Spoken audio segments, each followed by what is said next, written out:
Bill Forrester has over 35 years of experience in both the private and public sectors in senior management roles. Bill is an acknowledged thought leader in the growing economics of accessible tourism, universal design, and social inclusion, especially the impact the retiring baby boomers will have on the tourism sector. He has given keynote addresses international on the economics of inclusive tourism and is a member of the program committee for Destinations for All.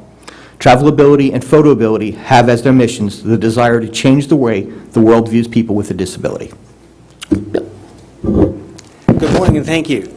The first couple of presentations I think lead nicely into what I'm about to say, because I'm about to turn things on their head a little bit and challenge some perceptions.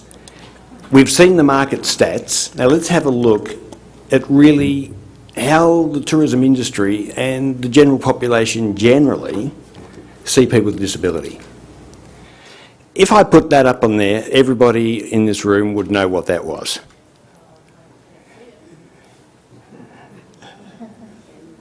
Apple?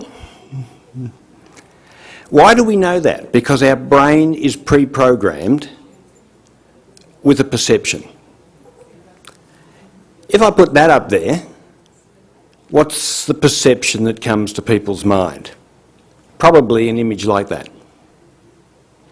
For the next 4 or so minutes, I'm going to have a bit of fun with all of you while we just have a look at what the reality is actually.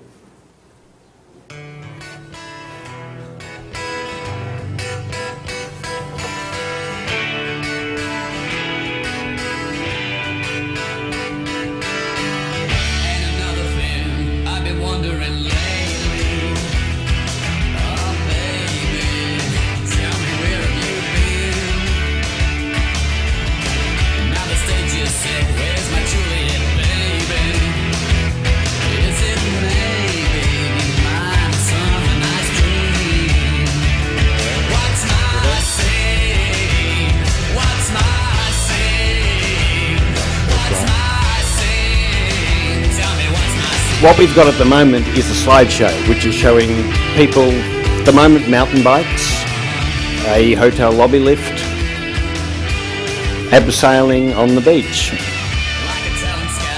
actually working the garden, canoeing, motocross, a cityscape, cross-country skiing, downhill skiing, airboat in the Everglades of Florida, young kids at a ski resort, ocean sailing, more mountain bikes, fishing, touring in Korea, a winery in Melbourne, Australia, camping, fishing in a mountain stream, sit skiing, feeding the ducks at the botanical gardens, fishing in a mountain lake, a scene in fall, cross-country, road racing, surfing at Costa Rica, family face painting, sunset, Venice, Como Lakes, young romance, acting the goat in the swimming pool, bungee jumping,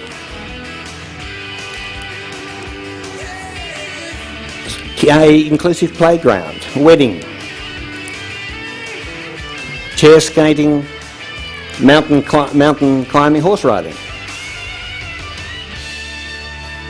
The Monet Gardens, the Botanical Gardens, Paris, again Paris. Road racing, I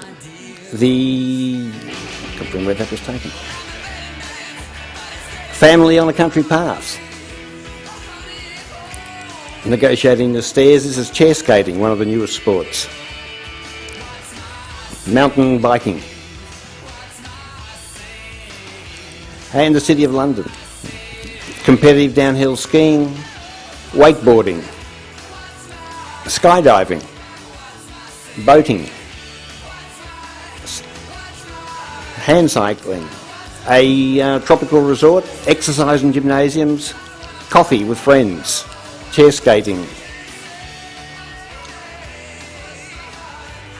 not the Athabasca, that's Shannon Falls in Canada, indoor rock climbing, Vancouver, a father and his son driving, archery, more mountain canoeing,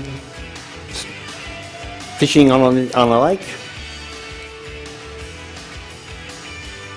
ocean sailing, a lookout in England, camping, city canoeing, and finally some horse riding and zip lining. Now, hopefully that has changed some perceptions, but let's go on a bit further. The important thing to note about disability is that the perceptions are wrong. Disability is the only minority group in the world that anyone can join in an instant. By definition then, people with a disability come from all walks of life, all socio-economic backgrounds, all spending power, but most importantly, a huge variety of aspirations of what they wish to do, especially when it comes to leisure and a holiday. For those that were in the session on the networking yesterday will recognise that slide. That is the continuum of ability. We draw that line down the middle and say everything on one side of it is a disability and everything on the other side is not. As you've just seen from the slideshow, disability is not a market segment as people tend to think in travel. Disability transcends all segments, from the passive through to the most adventurous. I'm not going to go through a lot of statistics, just a couple of graphs. We've heard a lot about what the current market figures are. That is what happens to the population as it ages. The important thing from a baby boomer and a tourism market point of view is by the age 65, 40% of people have some form of disability, age-related or otherwise. By 75, that number jumps to 60%. If you extrapolate that out with the spending power of the baby boomers, that equates to people with a disability representing 25%. That's a quarter of the tourism spend by 2020. Now, in anyone's language, that is a huge number. Now, I don't know of any other industry that is ignoring or would ignore a quarter of its market or potential market. But this is all about now, how do you reach that market? Here's a couple of examples of people that have started to embrace it from a product point of view, not a disability point of view. This is the Phillip Island Nature Park in Victoria, Australia. The first slide just shows you the facilities. That's one thing. The next slide is the critical one. It's one of the first resorts or attractions anywhere in the world to actually put accessibility on the home page of their 3 websites with the imagery. Now, what does that actually say to anyone with a disability about this place? It's mainstream. But more importantly, not only are you welcome, we actually want you to come. Whoops.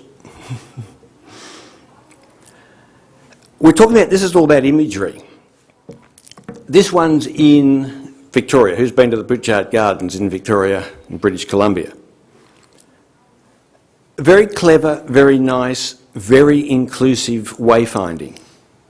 It's not your blue sign, it's green like every other sign is. It fits in. It doesn't stand out and say, oh, you're different. Follow the blue signs. You follow the green ones. The maps are there. The wheelchair accessible path is just subtly marked on the map. This is from Jervis Bay Wild, an accessible whale watching operation on the south coast of New South Wales, Australia. These are 2 images from their brochure.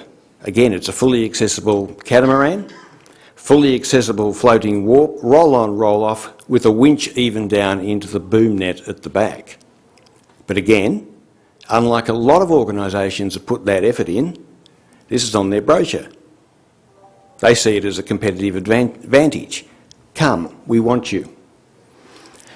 From Parks, Alberta, and the man sitting right in the front row here. This is an example of how to build it into your culture. If you've got a vision statement that says everyone belongs outdoors or outside, what does that actually start to create within an organisation?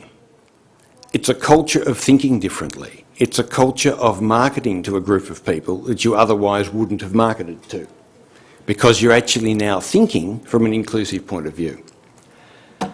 Imagery is one thing, but it transcends just using people with a disability.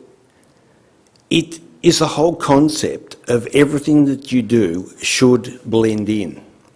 Inclusion is not different. Inclusion should be mainstream.